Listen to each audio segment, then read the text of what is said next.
Report پیش کرتے ہیں میاں شہباز، IPA نیوز کے چیئرمین، سیالکوٹ سے۔ ملک بھر میں آج سے مزید بارشوں اور برفباری کی پیشن گوئی۔ اسلام آباد محکمہ موسمیات نے ملک بھر میں آج سے مزید بارشوں اور برفباری کی پیشن گوئی کر دی۔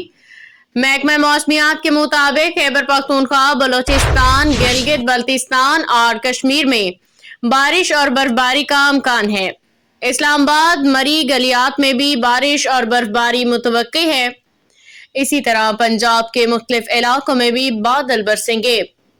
ہری پور، پشاور، مردان، نوشہرہ، کوہاٹ میں بارش متوقع ہے، جبکہ ناران، کاغان، کالام اور چترال میں برفباری سے سڑکیں بند ہونے کا خدشہ پیدا ہو گیا ہے۔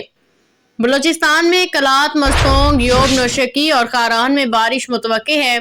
اس کے علاوہ محکمہ موسمیات نے کوئٹہ، زیارت، چمن پشین اور قلعہ عبداللہ میں پیر اور منگل کو برفباری کا امکان ظاہر کیا ہے۔